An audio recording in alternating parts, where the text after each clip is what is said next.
चलिए शुरू करते हैं। देखिए पिछले वीडियो में हम क्या पढ़े थे, पिछले वीडियो में पढ़े थे हम नॉमिनल शियर स्ट्रेस, उसके बाद क्या पढ़े थे design shear stress of beam without shear reinforcement यानी टाउ सी।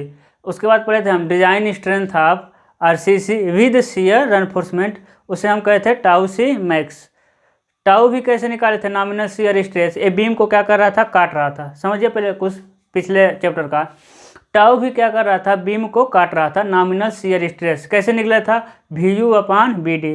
अब उससे बचा कौन रहा था आपका, टाउ से, यानी design shear strength of beam without shear reinforcement. उसके बाद क्या था मेरा, maximum shear strength of beam with shear reinforcement. अब समझिएगा आज हम क्या पढ़ेंगे, डिजाइन ऑफ शियर रेनफोर्समेंट यानी कर्तन प्रबलन का क्या पढ़ेंगे, हम अभिकल्पन पढ़ेंगे। समझिए सबसे पहले हम क्या निकालेंगे, देखिए पहला स्टेप क्या है, देखिए आरसीसी में स्टेप वाइज चलेगा। डिजाइन का मतलब क्या होता है, हम अपने खुद डिजाइन करेंगे, यानी छड़ का व्यास हम अपने खुद मानेंगे, यानी मैक्सिमम चीज़ें क्या होगा अपने करेंगे, यानी आंसर के चक्कर में नहीं रहा जाता है। किसमें, डिजाइन में। आपका आंसर कुछ है और आएगा, मेरा कुछ और आएगा, अगले का कुछ और आएगा, हम देखेंगे कैसे। तो इसमें स्टेप बाय स्टेप चलते हैं। अगर आप पहले स्टेप नहीं कर पाएंगे तो दूसरा नहीं बढ़ पाएंगे। तो स्टेप बाय स्टेप हम इसमें क्या करते हैं, डिज़ाइन करते हैं। तो क्या है कि मैक्सिमम कोशिश किया जाता है। देखिए अब डिज़ाइन की आरसीसी में मैक्सिमम डिज़ाइन ही आता है। अब डिज़ाइन को जल्दीबाजी में कैसे कर पाएंगे, जब मैक्सिमम किसका यूज़ करेंगे, इंग्लिश का। ठीक है, अब कोशिश करिए टोटली इंग्लिश का, ज़्यादा हार्ड इंग्लिश नहीं होता। हम सबका जो इंग्लिश लिखे हैं उसका हिंदी बताते रहेंगे। हिंदी क्या होता है, थोड़ा हार्ड पड़ता है। समझिएगा पहला स्टेप क्या है, to determine nominal shear stress यानी नॉर्मल कर्तन प्रतिबल ज्ञात करना।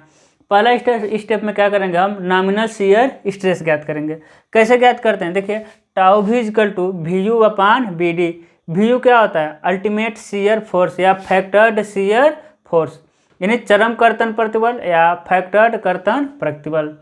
और देखिए VU क्या होता है, नॉमिनल शियर फोर्स। हम बताया था आपको शियर फोर्स निकालने का तरीका है ना। जब सिंपली सपोर्टेड पे पॉइंट लोड लगाओ तो W/2, सिंपली सपोर्टेड पे UDL लगाओ तो WL/2, कैंटिलीवर पे पॉइंट लोड लगाओ तो W होता है, और क्या है कि कैंटिलीवर पे UDL लगाओ तो W/L। उसके बाद होता है आपका टाउ भी। अब समझिएगा हम क्या निकालेंगे, काटने वाला बल। समझिएगा सिंपल लैंग्वेज में काटने वाला बल कितना है आपका, टाउ भी VU/BD यानी प्रतिबल। नॉमिनल शियर स्ट्रेस, यदि नॉमिनल शियर स्ट्रेस का मान, कहने का मतलब नॉमिनल शियर स्ट्रेस का मान यानी टाउ भी का मान टाउ सी मैक्स से अधिक नहीं होना चाहिए। किसका सिंबल है, नहीं होना चाहिए। टाउ भी का मान टाउ सी मैक्स से अधिक नहीं होना चाहिए। समझिए यानी जो काटने वाला बल है ना, उसका मान कंक्रीट के अधिकतम सामर्थ्य से अधिक नहीं होना चाहिए। टाउ सी मैक्स क्या है, maximum design strength of beam with shear reinforcement यानी क्या है, बीम का अधिकतम सामर्थ्य। बीम का अधिकतम सामर्थ्य टाउ सी मैक्स से अधिक नहीं हो सकता। तो जो काटने वाला बल है वो बीम के अधिकतम सामर्थ्य से अधिक नहीं होना चाहिए। टाउ भी का मान टाउ सी मैक्स से अधिक नहीं होना चाहिए। यदि नहीं है तो मेरा सेक्शन क्या है, ओके है। अब क्या होगा, टाउ भी का मान टाउ सी मैक्स से अधिक हो गया तो हम खंड का क्या करेंगे, पुनः रीडिजाइन करेंगे। सेक्शन का हम क्या करेंगे, रीडिजाइन करेंगे। रीडिजाइन करने के लिए हम BD वगैरह कुछ घटाते बढ़ाते हैं, यानी गहराई बढ़ाते हैं तो मेरा कर्तन क्या होता जाता है, कम होता जाता है। जैसे देखिए टाउ भी को कम करना है तो टाउ भी इक्वल टू क्या होता है, VU/BD। जैसे आपका D बढ़ेगा या फिर B बढ़ेगा वैसे टाउ भी का मान क्या होता जाता है, कम होता जाता है। तो हम क्या करेंगे, खंड का पुनः डिजाइन करेंगे जिसमें गहराई को क्या मानेंगे, थोड़ा सा बढ़ा के मानेंगे। ठीक है, यानी सिंपल लैंग्वेज में काटने वाला बल का मान खंड के अधिकतम सामर्थ्य से अधिक नहीं होना चाहिए। टाउ सी मैक्स क्या है, maximum shear strength of beam with shear reinforcement यानी बीम में सब कुछ डाल दिए हैं तब उसका अधिकतम सामर्थ्य है। इसको कैसे ज्ञात करते हैं हम, सारणी से। अब देखिए दूसरा क्या ज्ञात करना है हमको, सेकेंड स्टेप क्या है, to determine design shear strength of beam without shear reinforcement जिसे हम कहते हैं टाउ सी। टाउ सी पिछले वीडियो में बताए थे। सबसे पहले परसेंटेज ऑफ स्टील निकालते हैं, उसके बाद परसेंटेज ऑफ स्टील से कंक्रीट के ग्रेड के अनुसार सारणी से टाउ सी का मान ज्ञात कर लेते हैं। टाउ सी, अभी उसमें शियर एनफोर्समेंट को नहीं डाले हैं, यानी टाउ सी मतलब बीम का सामर्थ्य जिसमें सिर्फ कंक्रीट है और मेन बार डाले हैं। उसके बाद करना हमको है कि सेकेंड और फर्स्ट में कंपेयर करना है, यानी कंपेयर विथ या कंपेयर ऑफ टाउ सी यानी टाउ भी, यानी टाउ भी और टाउ सी में तुलना करेंगे। अब समझिएगा, यदि टाउ भी का मान केस फर्स्ट क्या आता है, यदि टाउ भी का मान टाउ सी से कम आ गया, रेनफोर्समेंट समझिए, यदि टाउ भी का मान टाउ सी से कम आ गया, यानी समझिए सिंपल लैंग्वेज में, काटने वाले बल का मान धरन के सामर्थ्य से कम आ गया तो बीम तो कटेगा नहीं, क्योंकि धरन का सामर्थ्य से कम। और टाउ सी क्या है, बार बार हम टाउ सी को रिपोर्ट कर रहे हैं कि टाउ सी मतलब उसमें कर्तन प्रबलन को हम नहीं डाले हैं, सिर्फ बीम का है और मेन रेनफोर्समेंट है। तब क्या है, तब उसमें हमको कर्तन रेनफोर्समेंट की आवश्यकता ही नहीं है। जब टाउ भी का मान बीम के सामर्थ्य से ही कम आ गया तो उसमें हम कर्तन प्रबलन नहीं डालते हैं, मेरा बीम वो वहन कर लेगा उतने कर्तन बल को। लेकिन धरन के सेफ्टी के लिए हम फ्यूचर में सेफ्टी को ध्यान रखते हुए मिनिमम शियर एनफोर्समेंट को डाल देते हैं। क्या करते हैं, थोड़ा थोड़ा यानी कर्तन प्रबलन को डाल देंगे, यानी बीम में ऊर्ध्वाधर छल्ले को डाल देंगे ज़्यादा दूरी पर, या हम करेंगे बेंटअप बार डाल देंगे। तो मिनिमम क्या करेंगे, हम रेनफोर्समेंट को डाल देंगे। अब मिनिमम शियर रेनफोर्समेंट में हम क्या डालते हैं, ऊर्ध्वाधर छल्ले। इसीलिए देखे होंगे बीम में जहाँ भी बीम बनेगा वहाँ वर्टिकल स्टीरअप्स यानी ऊर्ध्वाधर छल्ले को हम डालते ही डालते हैं। तो केवल मिनिमम शियर रेनफोर्समेंट की ज़रूरत है जब काटने वाला बल का मान धरन के सामर्थ्य से कम आ गया। अब जो छल्ले लिए हैं उसका कुछ व्यास होगा, वो व्यास कितना है, मान लेते हैं 5 व्यास है इंटू n। अब समझते हैं, फिर समझ लेते हैं जो मेरा धरन जो छल्ले डाले हैं वो कितने दूरी पर डालेंगे। तो लिखे हैं spacing of minimum shear enforcement, यानी जो मिनिमम शियर एनफोर्समेंट डाल रहे हैं वो कितने दूरी पर डालेंगे, उसका अंतराल है SV1। SV1 क्या होता है, 0.87 FY ASB अपान 0.4B। और समझिएगा, अब SV1 का मान किससे अधिक नहीं होना चाहिए, इन तीनों से अधिक नहीं होना चाहिए। कहने का मतलब ये सब कौन दिया है, आपका IS कोड बताया है। किसके थ्रू हम चल रहे हैं, डिजाइन में मैक्सिमम IS कोड के थ्रू चल रहे हैं। IS कोड हमको बता दिया है कि जो आप SV1 निकालेंगे वो list of the following is taken, यानी निम्न में से जो कम है उससे अधिक नहीं होना चाहिए, ऐसा हम लैंग्वेज बोलते हैं। निम्न में से जो कम है उससे अधिक नहीं होना चाहिए, यानी तीनों में से जो कम रहेगा 0.75D 300 ISV1 हम निकाले हैं।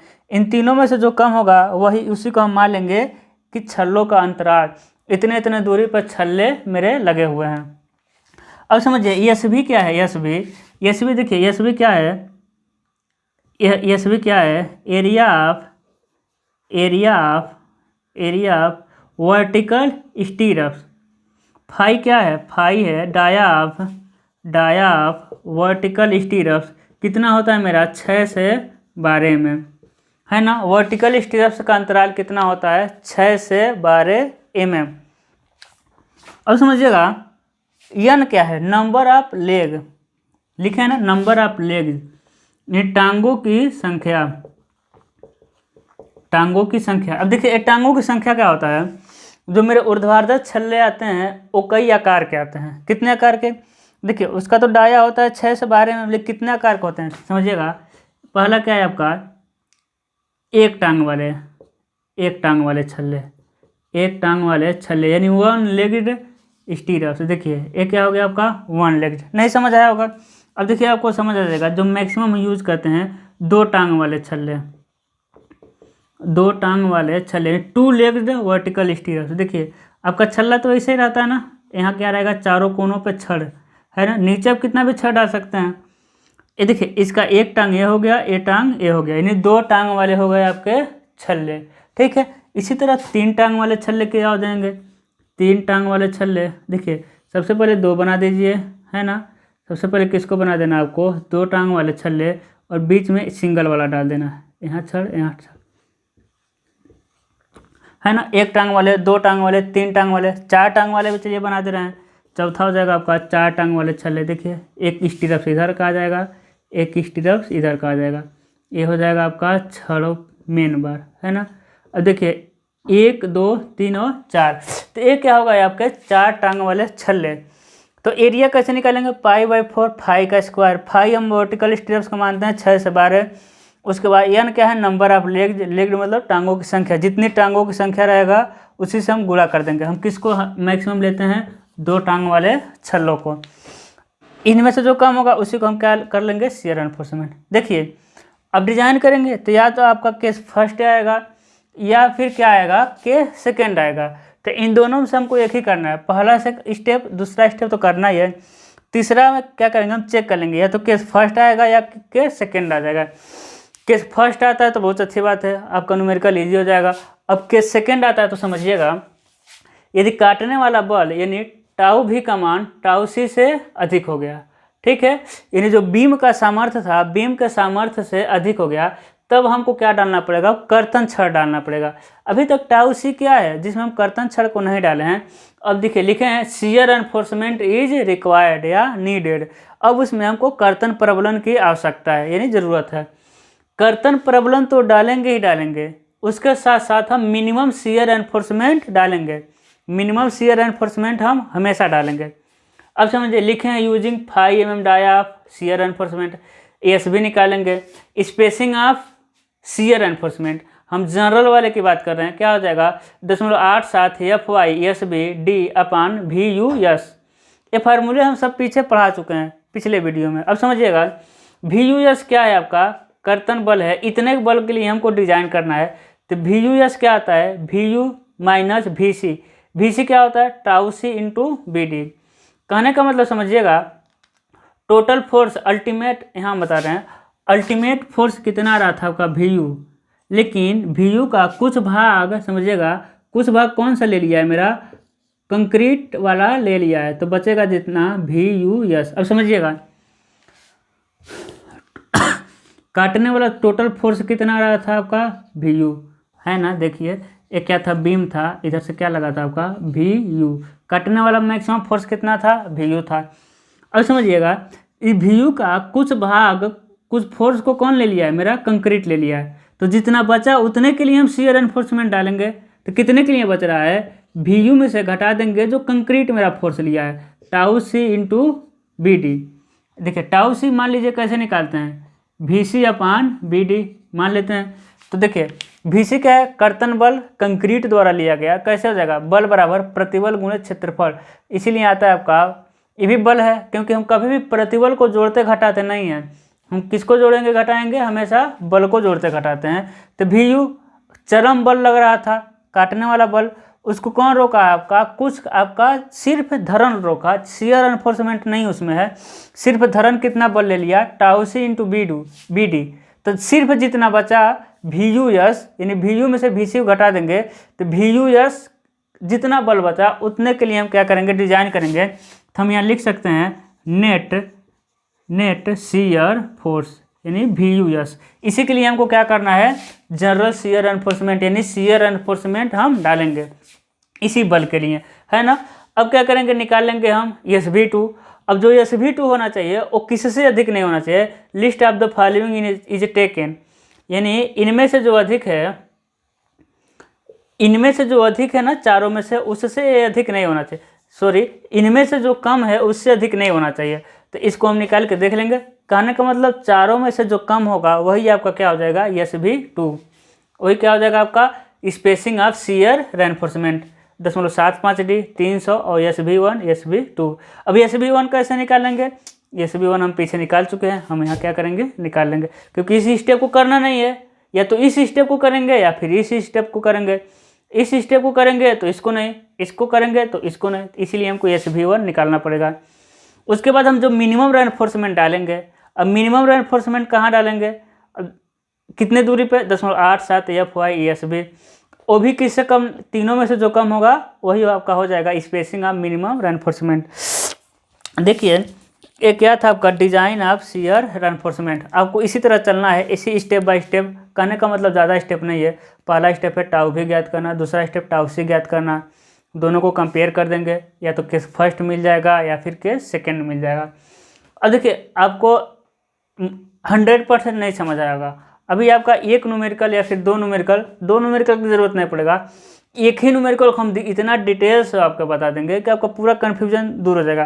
क्योंकि डिज़ाइन स्टेप में मैक्सिमम चीज़ें लिखने लग जाएंगे तो 2-3 बोर्ड में चला जाएगा, ठीक है। क्योंकि क्या क्या लिखेंगे, आपको FY लिखना पड़ेगा बार बार कि क्या है आपका यील्ड स्ट्रेस है, हर जगह B लिखेंगे धरन की चौड़ाई है, फाई लिखेंगे हर जगह क्या है आपका वर्टिकल स्ट्रेप्स का व्यास है। तो ज़्यादा चीज़ें नहीं लिख सकते, मैक्सिमम चीज़ें आपको कहाँ कन्फर्म होगा आपका, हम जब न्यूमेरिकल लगाएंगे। बाकी आपको हम कंसेप्ट बताएं कि कर क्या क्या रहे हैं, कैसे कैसे हम चल रहे हैं, ठीक है। तो